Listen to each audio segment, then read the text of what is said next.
2000 సంవత్సరంలో ఇదే తెలుగుదేశం ప్రభుత్వం అధికారంలో ఉన్నప్పుడు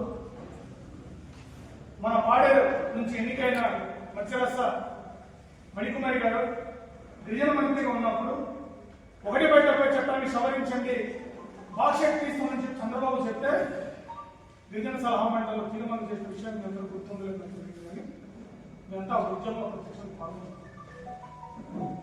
మమ్మల్ని తుపాకీ తిప్పి తుపాకీ మడవలతో పుట్టినరోజులు ఉన్నాయి, అరెస్ట్ చేసిన రోజులు ఉన్నాయి. గిరిజన సలహా మండలి అంటే మనకు రాజ్యాంగపరమైన ఒక ప్రధానమైన ఒక ఆయుధం. అటువంటి చోట పిఎస్సి ద్వారా 1/70 చట్టాన్ని సవరించాలని ప్రతిపాదన పెడితే మొత్తం అన్ని పార్టీల ఎమ్మెల్యేలు సంతకం పెట్టి దాన్ని ఓటేసింది. కేవలం సిపిఎం పార్టీ ఎమ్మెల్యే సున్నరాజు గారు మాత్రమే దాన్ని వ్యతిరేకించడం కాదు, ఆయన ఉమ్మడి రాష్ట్రంలో అన్ని చోట్ల తిరిగి ప్రజానికంలోని సమీకరించి సంఘాలు పెట్టి ఉద్యమాలు పెట్టి పెద్ద ఎత్తున ప్రజల్లో తీసుకెళ్లి మనం అందరూ కలిసి ఉద్యమించిన కాబట్టి అనుభవం. అదే వైఖరి ఈరోజు కూడా ఇదే చంద్రబాబు ప్రభుత్వం 1/70 చట్టం సవరిస్తే మన ఆదివాసులు పుణ్యకాయ తీసి పక్కన పెట్టలేదు. 1/70 చట్టం అంటే చాలా మందికి ఏదో అనుకున్నారు కదా, భూమి ఏదో ఇల్లుగా ఏదో అనుకుంటున్నారు. మీరు భూమి ఇల్లు ఒకటే కాదు, ఇది మన అస్తిత్వం. ఆదివాసులు ఎక్కడ, గిరిజనులు ఎక్కడ, అడవి బిడ్డలు ఎక్కడని చెప్పడానికి ఇది ఒక అస్తిత్వం. మన అస్తిత్వానికి అది ఒక గుర్తింపు. అటువంటి గుర్తింపు కలిగిన ఒక 1/70 చట్టాన్ని సవరించాలని చెప్పి అయ్యన్న పాత్రుడు మాట్లాడితే దాని క్యాబినెట్ ఆమోదం తెలిపింది. క్యాబినెట్ ఆమోదం తెలిపింది. 1/70 చట్టం ఉన్నప్పుడే హైడ్రో పవర్ ప్రాజెక్ట్ పేరుతో అనంతగిరి మండలంలో కుడియాలోను అలాగే మన గుంజేరి చిట్టంపడలో హైడ్రో పవర్ ప్రాజెక్ట్ ఇచ్చారని చెప్పి నిర్ణయం చేశారు.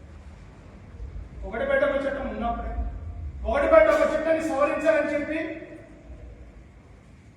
అయ్యన్న పాత్రుడు ప్రకటిస్తే దాన్ని వ్యతిరేకించిన జేఏసీ, ప్రజా సంఘాలు, ఆదివాసీ సంఘాలు అన్ని కలిపి మన 42 గంటలు బంద్ ఇచ్చిన అడుగు తీర్మానం చేయడానికి ఎంత వేరే ఉంటుంది.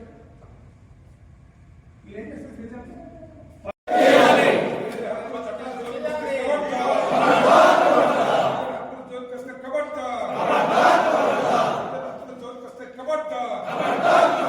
బై 70 చట్టం రక్షణకై జరుగుతున్నాము. బంద్ జయప్రదం చేయాలి. ఈ నెల 11, 12 తేదీలో జరుగుతున్న 48 గంటల బంద్ జయప్రదం చేయాలి. ఈ నెల 11, 12 తేదీ జరుగుతున్న మన్యం బంద్ జయప్రదం చేయాలి. వర్ధిల్లాలి ఆదివాసుల ఐక్యత.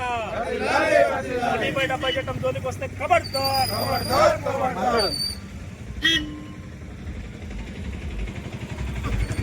నా పేరు కిల్లో సురేంద్ర, ఆదివాసీ గిరిజన సంఘం రాష్ట్ర ప్రధాన కార్యదర్శి. ఫిబ్రవరి 11, 12 తేదీన 48 గంటలు బంద్ పిలిపివ్వడం జరిగింది. ఈ బంద్ని ఆదివాసీ ప్రజా సంఘాలంతా కూడా విజయవంతం చేయాలని చెప్పి పిలిపిస్తున్నాం. అయ్యన్న పాత్రుడు 1/70 చట్టం సవరించాలన్న నిరసనగా ఈ బంద్ జరుగుతుంది. అందుకే రాష్ట్ర వ్యాప్తంగా ఆదివాసీ సంఘాలు ఈ ప్రభుత్వానికి వ్యతిరేకంగా పోరాటం చేయాలి. ఇప్పటికైనా రాష్ట్ర ప్రభుత్వం 170 చట్టం మీద తన వైఖరి ఏంటో ప్రకటించాలని చెప్పి ఈ సందర్భంగా డిమాండ్ చేస్తున్నాం. 1/70 చట్టాన్ని అవమానించిన ఈ స్పీకర్ పదవి నుండి వెంటనే తొలగించాలి, బర్తరఫ్ చేయాలని చెప్పి ఈ సందర్భంగా డిమాండ్ చేస్తున్నాం. ఈ ఫిబ్రవరి 11, 12 జరిగే ఈ బంద్ని ఆదివాసీ సంఘాలు, ప్రజా సంఘాలు, ఇక్కడ ప్రతిపక్ష పార్టీలు అందరూ పాల్గొని విజయవంతం చేయాలని చెప్పి ఈ సందర్భంగా పిలుపు ఇవ్వడం జరుగుతుంది.